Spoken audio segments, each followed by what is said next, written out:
Michael, for that introduction, and good morning, everyone. I hope the link is working satisfactorily. Someone should sort of wave their hand if you want me to pause for a bit. But as Michael said, my task this morning is to talk about the monetary reforms of 1984 to 1990 that occurred in New Zealand.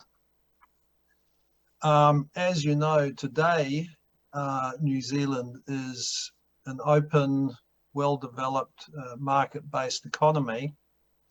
But back in the 70s and early 80s, it was a much more controlled economy. And we had a set of circumstances in the early 80s that culminated in some major economic reforms. And those circumstances were really some pretty adverse external shocks, with the second oil shock of 1979 and then sort of a global recession through the early 80s. A lot of that associated with sharp increases in interest rates as Paul Volcker and others were grappling to get inflation down in the major economies. So we had demand for exports falling, export prices falling, a very negative external outlook. But the government at the time was trying to use controls to try and protect the income and employment levels within the economy. And they became increasingly untenable, and major imbalances started to emerge with large fiscal deficits, a large balance of payments deficit, high inflation, an overvalued exchange rate. And ultimately, this led to a change of government. There was a foreign exchange crisis, essentially ran out of reserves, 20% devaluation.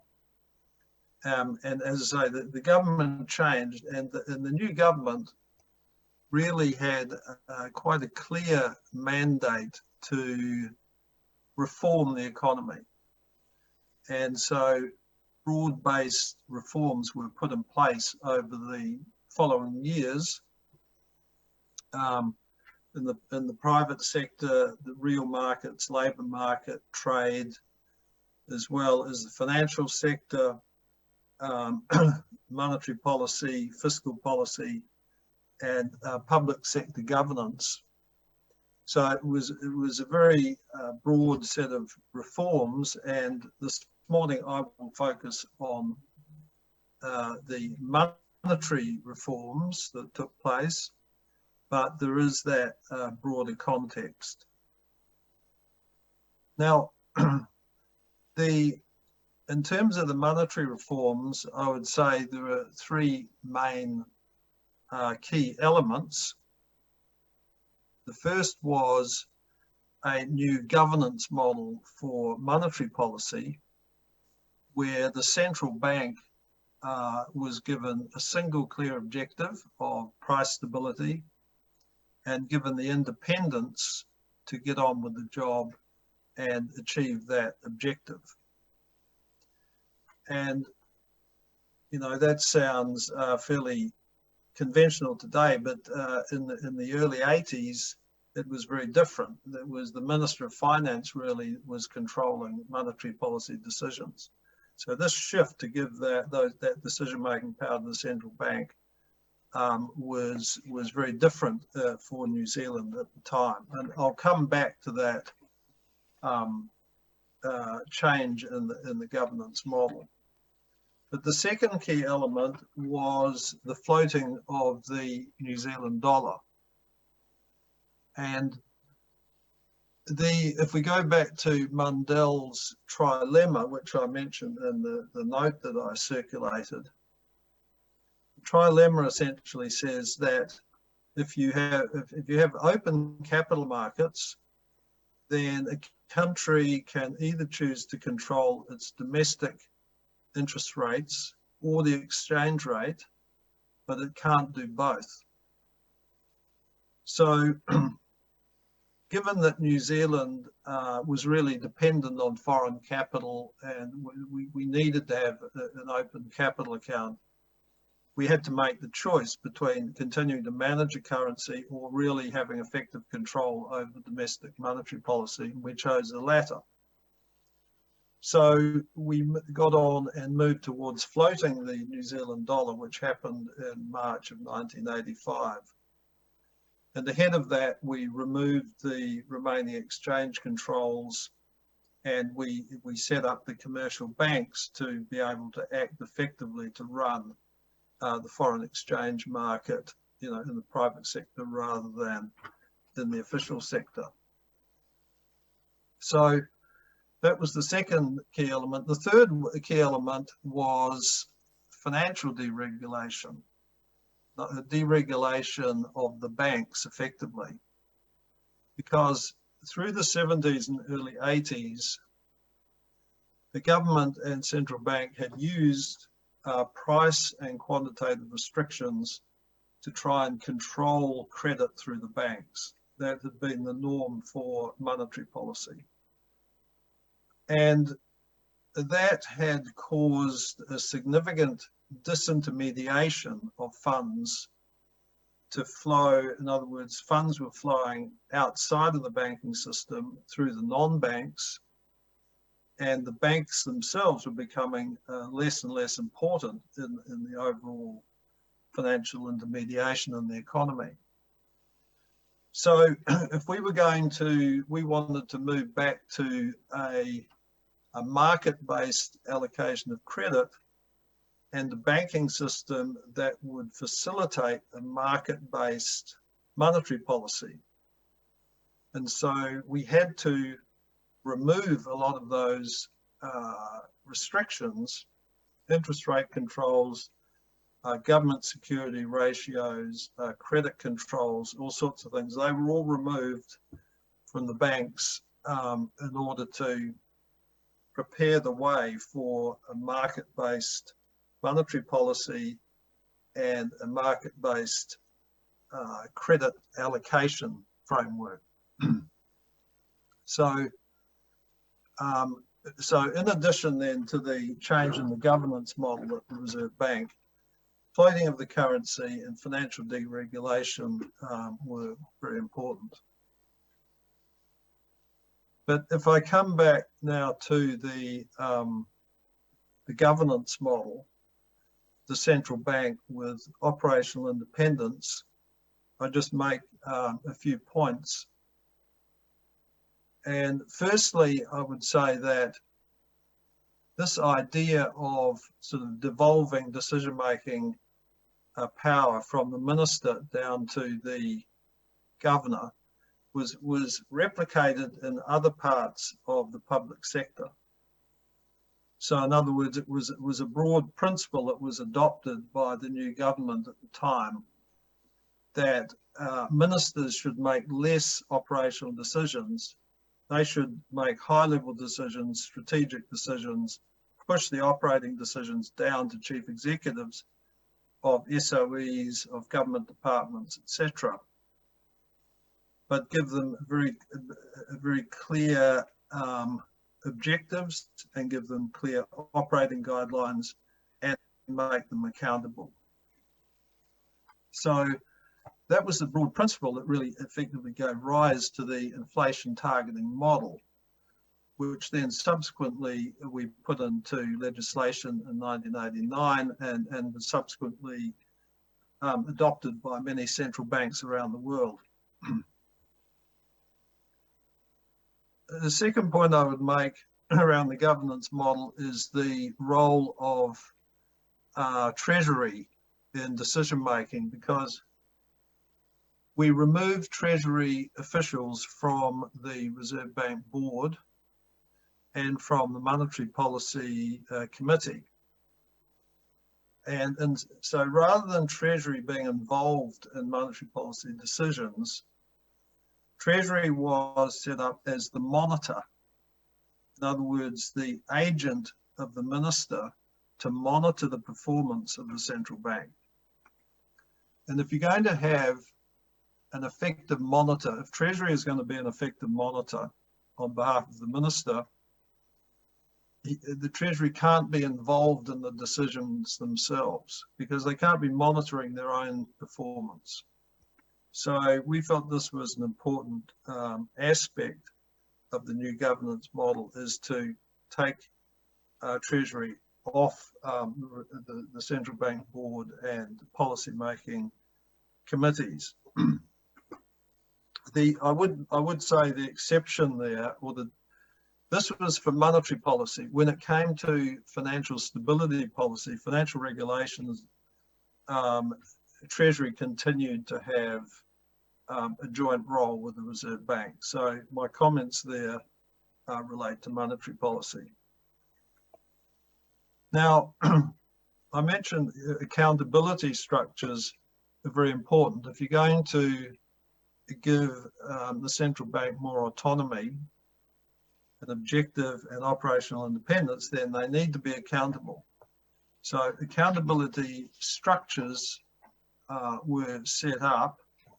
The bank remained effectively accountable to the minister through the minister's appointment, power to appoint the governor, to appoint board members, to appoint MPC members. The minister would set the remit in terms of the sort of operational guidelines for monetary policy. And the minister, in our case in New Zealand, also signs off the 5-year budgets for the central bank. So it was moved from a sort of we didn't want to continue with annual budgets, but so it's more a 5-year budget. So there's not the temptation to control the purse strings year to year, but so that it's a long-term budget, but the minister still needs to sign that off. Now, the central bank also needs to be accountable to the public and the markets. And so there's a requirement for the bank and encouragement the bank to communicate actively, to produce regular reports on its policy making, to provide policy analysis, the reasons for its decisions and analysis of its previous decisions, have regular press conferences, etc. So that accountability to the markets and public as well as the minister was important. In our case, we also require accountability to Parliament, that reports from the bank must be tabled in Parliament, and the governor must front up to parliamentary committees for sort of cross-examination. Now, another important aspect to support operational independence is financial independence. So the central bank, in order to be fully independent and to implement policy to achieve that price stability objective, needs to have control over its own balance sheet. And that was certainly not the case in the early 1980s when we were getting these reforms underway. So the changes involved stopping central bank lending to SOEs and to government agencies that had been occurring before that. The government was required to fund its fiscal deficits in the market rather than directly from the central bank, so that any central bank purchases of government securities would be at the discretion of the bank, not at the discretion of the minister or Treasury. We also needed to remove some agency functions that had been present in the central bank that presented potential conflicts. For example, the Reserve Bank had managed the government debt program, to run the tenders, etc. So that was sort of handed back to the Treasury in a new structure called the Debt Management Office that was set up within Treasury. The Reserve Bank did retain management of the foreign reserves, which does not present conflict. It was not involved in any management of domestic assets for the government or the private sector, which would potentially generate a conflict. And as I mentioned before, the bank continued to run the financial regulation and banking supervision, which I believe, have those two functions of price stability and financial stability have very good positive synergies when those two functions are run within the same institution. And they also provide a sort of a critical mass for a central bank in a small country situation. One other aspect I would mention is the sequencing of reforms. So at the time of the reform, there was a lot of debate around sequencing, and the sort of academic argument was that we should deregulate the real sector of the economy before tackling the financial sector. But the reality was that it was the other way around, because financial deregulation was more immediate and more sort of easier in terms of being able to implement that rapidly. So there were clearly some distortions as a result, because you can't deregulate everything at the same time. But I would say that the financial deregulation gave considerable impetus and momentum to the broader reform program. So finally, in terms of the results of the reforms, they did succeed in getting inflation down to the 0 to 2% target that we had at the time in 1991. So the target was adopted in the mid-80s, so it took 5 or 6 years to get it down from over 10% down to that 0 to 2%. And New Zealand was moved from really a controlled economy to a market-based economy. But there was certainly a lot of cost, volatility, and pain in that transition period. It was not an easy period from an economic or political perspective. And there were particular sectors, I would say in particular the exposed sectors, export sector, were hit pretty hard. And that you have to manage it as well as you can, but inevitably in that sort of transition where resources are shifting between sectors, there's going to be some pain. Now, in the years since, of course, governments have changed a number of policies in the labour market, financial regulation, different areas. But the monetary reforms that were put in place at that time do largely remain in place today and continue to provide an effective nominal anchor for the New Zealand economy. So I will leave it there, Chair.